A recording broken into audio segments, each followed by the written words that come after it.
The news media is currently reporting that the U.S. is entering into the longest positive economic run in history.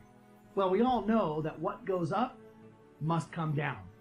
And so today's training really addresses that those who are engaged in life, engaged in their business, and that are anticipating what an economic recession, decline, shift, whatever you want to call it, those who are anticipating a shift and making preparation for it are going to be the ones that really thrive through a recession. Look, with today's marketing, the way you reach today's consumer, a marketing platform generally takes between 12 and 18 months before it starts seeing a positive return on investment. That's big, because if you're reacting to a market correcting, by the time you're reacting to it, it's too late. Today's consumer needs to be interacted with an average of 65 times meaningfully before it moves the needle in the direction towards working with you. So an economic slowdown is coming, a correction, a shift, whatever you want to call it. Most of the top economic forecasters predict that it'll happen within the next 12 to 18 months. So really, there's urgency now. Enjoy today's training. Most people in life operate in life from a just checked out. Most people are just coasting through life. And we talked about it a little bit yesterday in our seller mastery class, that look, people are just disengaged with their life. One of the things about our brain is our brain, 2 million year old brain, our brain is wired to look for problems, wired to look for challenges. It's wired to look for what's wrong. If you think about our ancestors, let's go back to the caveman days, their biggest concerns were making sure to be able to get enough food to feed the family. Whether it be from hunting, whether it be from farming, their fears were literally wild animals that would come in and take their food and take their lives. So our brains are wired to be looking for what's wrong, and in the absence of clarity about what you want to achieve in life, our brains go into overwhelm, and mostly we just coast through life, right? You'll find that when you're driving on a freeway, just completely checked out. Now, the Gallup organization did a poll, 142 countries, and they asked, the question was, at your current job, would you say that you're fully engaged, partially disengaged, or just completely checked out, completely disengaged?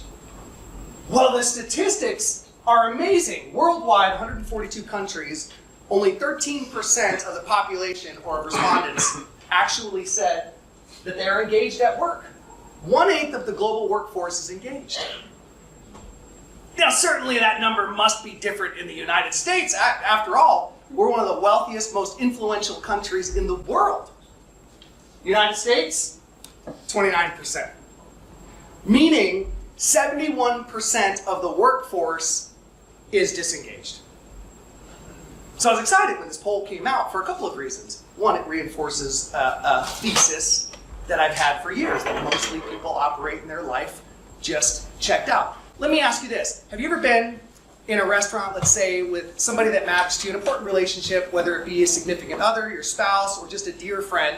How many of you have ever been in a restaurant and you're having a conversation and then that person pulls out their phone or is checking their messages, or you just can tell they're just completely checked out? What's that experience like? Not good, right? And that's the human experience. Most people are just checked out. Like there's a difference. You experience a difference when you're in a conversation and you're fully engaged versus you're in a conversation with someone and either you're not engaged or they're not engaged. Big difference in how that experience goes for you, yes? So the reason that I'm so passionate about this right now, going into what we're ready to go into economically, is let's see, how can I use an analogy?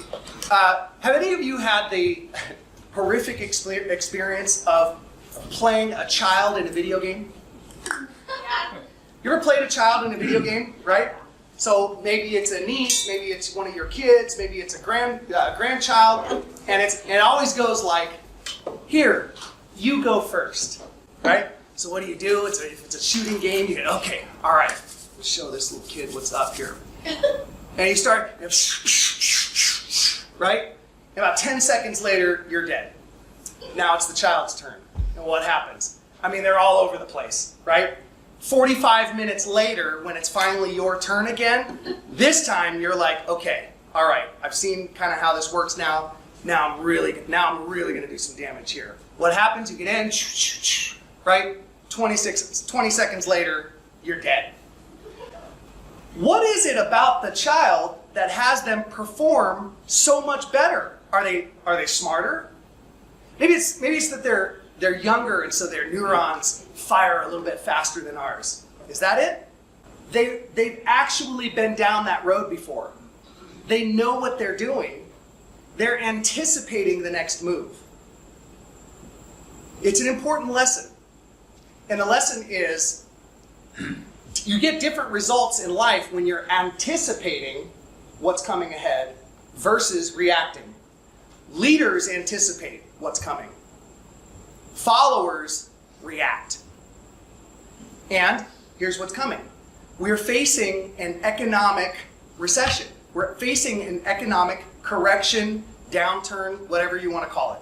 Matter of fact, I watch the financial news usually in the morning, and their big story, their lead-in story, is that within the next month, the United States will have enjoyed the longest economic upturn or positive economy in history. The opportunity right now is unbelievable. As a matter of fact, of the top Fortune 100 companies in the world, 80% of them were created in an economic downturn, recession, or depression. 80% of them. The opportunity, if you're fully engaged in your business, if you're fully engaged in your life, the opportunity is to actually see what's coming and take steps to prepare. Now, that's what we do in these team meetings. We talk about not only what are we currently facing in our housing market right now, but we also look at and forecast so that we can deliver a level of certainty in an uncertain environment. We can deliver a level of certainty to our prospective clients who desperately want that. If you're engaged in your business now and you're setting up steps to be prepared for an economic recession, your business will thrive because you will have built a platform that's ready to go in a recession, as opposed to your competitors who are reacting and scrambling. The urgency is there for us because we're leading people through a very expensive, one of the biggest financial purchases people make or sales that people make, and it's also a very stressful, very emotional one. If we're not leaders in our life, if we're not practiced at anticipating what's coming and taking steps to prepare, then we lack the confidence, the certainty to lead people through what for them is already a transaction that has a lot of uncertainty, yes? So really, that's sort of our messaging as we go forward. I want to encourage you to be looking for, how do I take my personal, professional life to the next level? How do I engage more? You know, people use a lot of excuses to be checked out of life. Yesterday we talked about the example of how many of us know that we should be exercising every day. And then how many of us actually do it, right?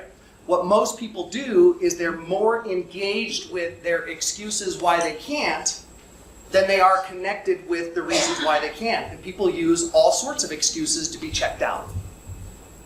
Whether it's it just doesn't feel right, it doesn't feel good, I don't have enough money, I have other responsibility, my kids. People use all kinds of excuses to be checked out or disengaged from their life, from their building their business, from their finances, etc. Many of us in this room have experienced what I'm talking about in terms of, like, we know that not only do we face economic ups and downs, right, based on the economy, but locally we have seasonal ups and downs, right? Those who anticipate, set money aside, can actually go through a seasonal decline without the additional stress, without the additional fear, without the additional uncertainty that not being prepared or reacting to what's currently going on brings. So you got to, on a micro level, you've got to experience that going through this winter. For those of you who are new into real estate, it seems like most agents who are new in real estate have to go through a really tough winter. Sales drop by 40 to 60%. It's like they have to go through a really tough winter and experience, oh crap, before it really lands in here that, okay, I can't be taking, weeks off. I can't be checked out during the summer months when it's a little bit easier because there's more buyers, right? And so their second season, when they go to their second season of seasonal slowdown, they're now more prepared, right? We're getting ready to deal with that, and likely at about this time next year, analysts are saying within the next, some of the smartest financial analysts are saying, we're due within the next 12 to 18 months.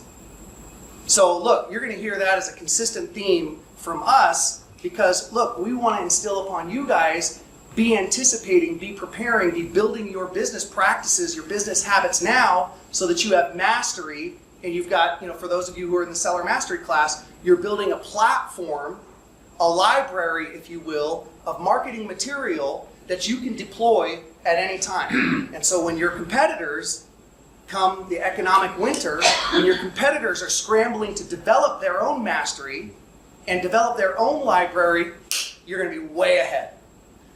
Just like those Fortune 100 companies that grew in an economic recession, you guys will be thriving in an economic recession.